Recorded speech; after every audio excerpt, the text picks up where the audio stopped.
Let's just imagine for a second. It is early 1944. You're 20 years old, and you're crammed into the belly of a B-17 bomber, thousands of feet above enemy territory in Germany. Below you, a sea of flak, just clouds of black smoke and explosions. All around you, the deadliest fighter pilots in the world, the Luftwaffe, swarming like angry hornets. Your job is to destroy the Nazi war machine, but honestly, every flight feels like a spin of the roulette wheel. The odds are just brutal, about a 1 in 20 chance you're not making it back from this mission. Now, what if I told you that the one thing that would save you, the weapon that would utterly shatter the German Air Force, wasn't a new plane, wasn't a bigger bomb, but a strange purple liquid that looked an awful lot like grape juice? Yeah, this is the incredible story of how chemistry, not just pure courage, cleared the skies over Europe. You've probably heard this quote before, right? It's famous for a reason. It's the ultimate admission of defeat from the head of the Luftwaffe himself. And it's all about the P-51 Mustang. Its insane range meant that, for the very first time, American bombers weren't flying into the heart of Germany all alone. When Goering saw those silver fighters dancing over his capital city, he knew the game had changed. The war was over.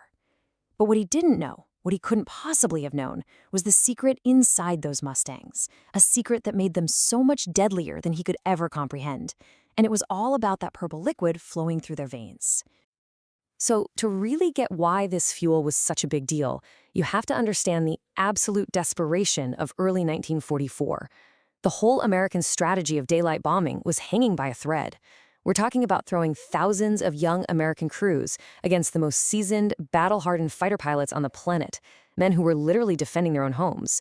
The losses were they were just staggering.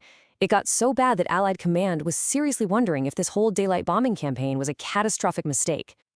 Now look at this chart. That 6% loss rate in the first part of the year, it might not sound like a huge number, but think about what it meant for the actual guys in the planes. You had to fly a tour of 25 missions. With a 6% chance of getting shot down every single time you went up, well, you can do the math. Your odds of actually finishing that tour were absolutely grim. Morale was hitting rock bottom. The Allies needed an edge, any edge, to turn this thing around. And then, look at the second half of the year. Something happened. Something that made those horrifying losses just fall off a cliff. That game changer, that miracle weapon, it didn't roll out of a factory with wings and guns. Nope, it was cooked up in a laboratory by a bunch of chemists. See, behind the scenes, Allied scientists were in this frantic, secret race to create a new kind of aviation fuel, a true super fuel, something that could unlock the hidden power that was already sitting inside the aircraft engines. They were about to unleash a weapon that was totally, completely chemical. Okay, so quick science lesson. I promise this will be painless. An engine makes power by taking a mix of air and fuel, squeezing it like crazy, and then a spark plug ignites it. The more you can squeeze it, the bigger the boom and the more power you get. Simple, right? But if you squeeze it too hard, the fuel just explodes on its own. That's called knock, and it can literally tear an engine to pieces. Octane is just the measure of how much a fuel can resist that knock. And for a long, long time, 100 octane was considered perfect, the absolute best you could possibly get. But then, Allied chemists asked a pretty wild question. What if we can go beyond perfect? So they came up with a whole new rating system called the performance number, or PN. And this scale didn't just stop at 100. A fuel with a PN of 150, for example, could handle 50% more pressure than that perfect 100 octane fuel. This wasn't just a little step up. It was a gigantic leap forward in chemical engineering. It was like breaking the sound barrier, but for fuel. And you can see just how fast this chemical arms race was moving. The war kicks off, and the standard fuel is 87 octane. Then the jump to 100 octane gives the Royal Air Force a crucial edge in the Battle of Britain. By 43, 130 grade is the standard stuff. But then, in early 1944, the real monster arrived, ready for mass production, 150 grade fuel. And to make sure nobody ever confused it with a weaker stuff, they dyed it a very distinct purple. And this is where that technological edge turns into total strategic dominance. The Allies have this new 150 grade wonder fuel. And because they controlled the world's oil supplies, they can make unimaginable quantities of it. Meanwhile, what about the Germans? Well, they were stuck. Their absolute best fuel was only about as good as the Allies' old fuel. And to make matters so much worse, they had to make it synthetically, from coal, which is a super slow, inefficient process. And the real irony, those synthetic fuel plants were one of the top targets for the very bombers this fuel was supposed to stop. The gap between the two sides had become a canyon. All right, so the Allies have this miracle fuel. Now the big question is, what can it actually do? What happens when you pour it into one of the best fighter planes in the world? The answer would come from the skies over Ohio, in a top-secret test where a totally normal P-51 Mustang was about to get pushed way, way past what its designers ever thought was possible. Just try to picture this scene. There's a test pilot, hand on the throttle, and he's just been given permission to do the one thing you're never, ever supposed to do. Push the engine past the red line, even beyond the war emergency power setting, which was already a huge risk. Doing that would normally be a death sentence for the engine. But his tanks weren't full of normal gas. They were full of the purple demon. He shoves the throttle all the way forward, and the engine doesn't just roar to life, it screams.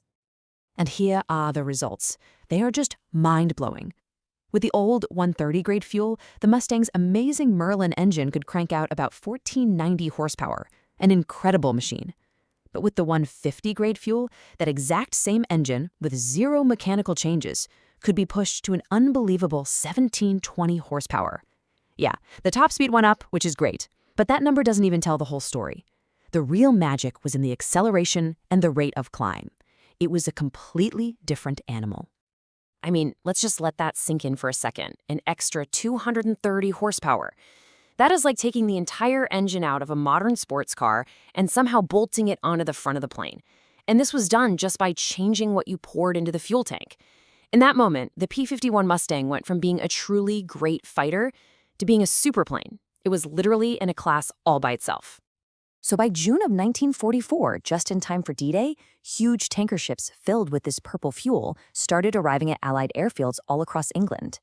And as the pilots started using it in actual combat, a flood of really strange, unbelievable reports started pouring into German intelligence. Reports that were so crazy, so outlandish, that the German high command just refused to believe them. This right here, this was the official conclusion from German intelligence. Their own veteran pilots, aces, would come back from a mission completely shaken, describing American fighters that could accelerate and climb in ways that just seemed to defy physics. They'd insist we can't catch them and we can't get away from them. And the response from Berlin? They blamed their own men. They essentially said, you guys are just tired. You're stressed out. You're imagining things. But the men in the cockpits, they knew better. This quote is from Gerhard Röhl, the third highest scoring fighter ace in all of history. This is not a guy who got rattled easily. He knew what he was seeing wasn't just fatigue. He said he was truly, genuinely shocked by the performance gap. He and his buddies knew with a certainty that must have been absolutely chilling that the Americans had some kind of secret weapon that they had no answer for. And you can see this play out perfectly in a dogfight between an American pilot, Hollis Nolan, and a German pilot named Goschak. Now, Shack was an experienced flyer. He found himself being chased by Nolan's Mustang. He did everything right. He flew by the book. But he was horrified as he watched the American fighter just close the distance with a speed he had never seen before.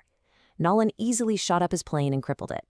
Years and years later, the two men actually met, and Shack confirmed it. The performance of that Mustang was just beyond anything in his experience. It was, as he admitted, a completely unfair fight. So, what was the final result of all this? What did this chemical superpower actually accomplish? Well, it created this devastating domino effect that just rippled across the entire air war, and it gave the Allies the decisive margin of victory that they so desperately needed. Now let's be clear here. This 150-grade fuel wasn't a single magic bullet that won the war. The Allies had a lot of advantages. They were building way more planes, they had excellent pilot training, and of course the Mustang's incredible range was a huge factor. But the fuel was the ultimate performance multiplier. It took all those other advantages the Allies had and just cranked them up to 11. It turned a superior force into an absolutely unbeatable one. And the strategic results of this were just staggering. Remember those bomber loss rates that were bleeding the 8th Air Force dry? They basically evaporated. The German fighter force was systematically hunted down and destroyed. With Mustangs that could now outrun, outclimb, and out-accelerate them, German pilots just didn't stand a chance. And this absolute control of the air was the essential ingredient that made the D-Day landings on Normandy possible, saving countless lives on those beaches. So when you boil it all down, that's the real takeaway. The story of the Purple Demon is this powerful reminder that wars aren't just won on the battlefield, they're won in laboratories and in factories. It shows how a hidden advantage, something the enemy doesn't even see or understand, can be more devastating than any weapon they're prepared for. It turned a great fighter into an unbeatable one, and it was all thanks to a chemical superpower. And that brings us to a final, really important question for our own time, because the lesson from this 80-year-old story is maybe more relevant today than ever before. It forces you to ask, what are the 150-grade fuels of the 21st century? What are the invisible advantages in things like artificial intelligence, cyber warfare, or advanced logistics that are quietly redrawing the maps of global power as we speak? It's a pretty sobering thought, isn't it? A reminder that the most important battles are often won years before the first shot is ever even fired, by the people who master the advantages that no one else can see.